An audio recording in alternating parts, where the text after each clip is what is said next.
I'm here in the studio with Brielle Morgan. Brielle is a journalist with Discourse Media and one of the organizers of Child Welfare Media Day, which is coming up on November 22nd. Hello, Brielle. Hi, Jim. So, generally speaking, can you tell us a bit about how issues surrounding child welfare are normally presented in the media? Sure. I think that we tend to focus on the tragedies. And so every few months, the representative of children and youth, who's the advocate for kids in care and families that are connected to the child welfare system, that puts out a report. And the report tends to be about a tragedy that a child has experienced in care. And then we get a lot of media coverage about that tragic event and that tragic story. And we get a lot of kind of finger pointing at the Ministry of Children and Family Development.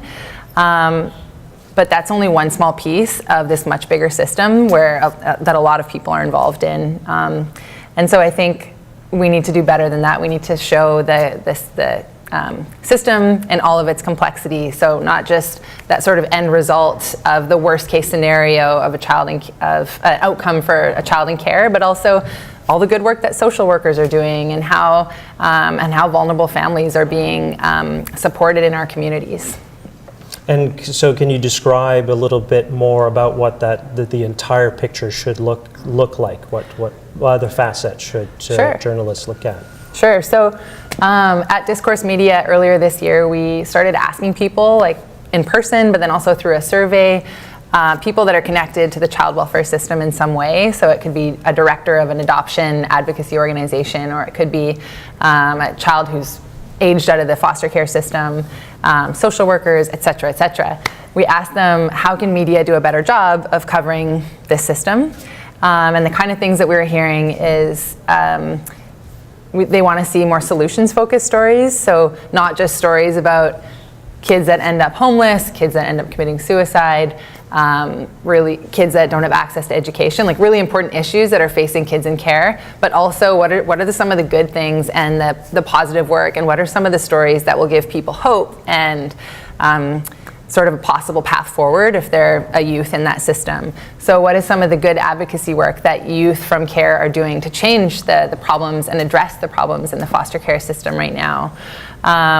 What is some of the good work that social workers are doing all over the province, despite the fact they have high caseloads and high turnover?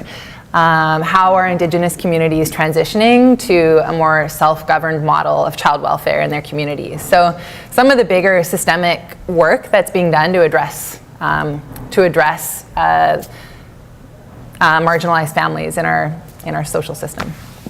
And what's being planned for Child Welfare Day? What's actually going to happen on November the 22nd? On November 22nd, the hope is we're going to see media outlets all over the province telling stories about the child welfare system, so in all of its complexity. Only one story about the system can only shed light on like one small aspect. You can't possibly communicate everything that's going on with one story. So I think collectively, media can really have an impact if we all focus our attention on this one system and all aspects of it on one day. And this idea was inspired by the homeless project in San Francisco that was spearheaded by the editor-in-chief of the major daily paper in San Francisco.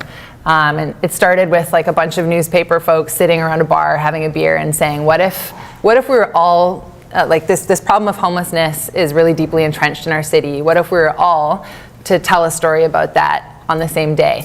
And they started mobilizing, and they got 80 different media outlets across the city to all tell a story about homelessness and all of its complexity on the same day. And they saw a bunch of positive impacts as a result of that. Nonprofits reported higher volunteering rates, big donations, became a major political issue.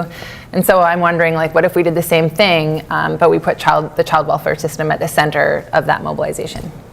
Now, I know in preparation for Child Welfare Media Day, there was a weekend of workshops conducted out at UVic just a few weeks ago. Mm-hmm. Tell us more about that. Yeah, so the idea was to create space for journalists who are interested in the child welfare system, but not quite sure how to cover it, or they feel the barriers there with the privacy regulations. And we're talking about families that are marginalized and in a really, if they're being investigated by the Ministry of Children and Family Development, or they've been separated through foster care, that's that's a really emotionally fragile situation for a family to be in.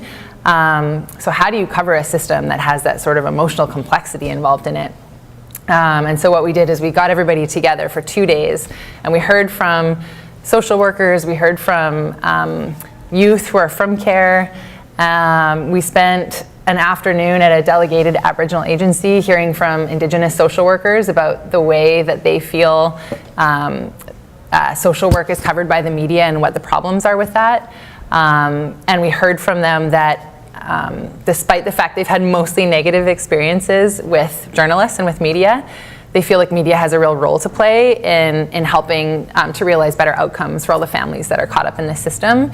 And so, yeah, the workshop series was about getting journalists together to talk about how we can better cover the system, and also starting to build relationships with people that have felt marginalized and making space for them to share their ideas for how we can do a better job to serve them through journalism.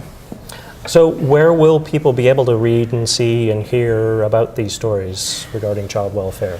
Hopefully your Facebook feed will just be full of stories on November 22nd from media outlets all over BC, whether it's a small daily newspaper or a weekly newspaper in a more rural community, or CBC radio in the morning. We're hoping that journalists will take up the call all over the province and think about a story that they can tell that isn't being told right now about the system.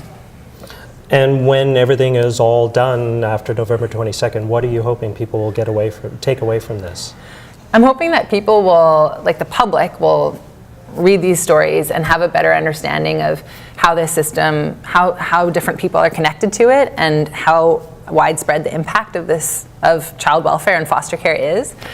And then we're also hoping that all the journalists who get involved will continue to be in conversation with each other about some of the barriers to covering this really complex system and how we can better cover it collectively. I'm hoping that this is the first of an annual Child Welfare Media Day, and maybe we have 25 media outlets participating this year. Maybe next year every media outlet's on board and we go national with it and start to make some connections through media about the challenges and the solutions that are emerging across Canada with this system. Well, it's been a great pleasure speaking with you today. Thanks very much for joining me. Thanks for having me, Jim.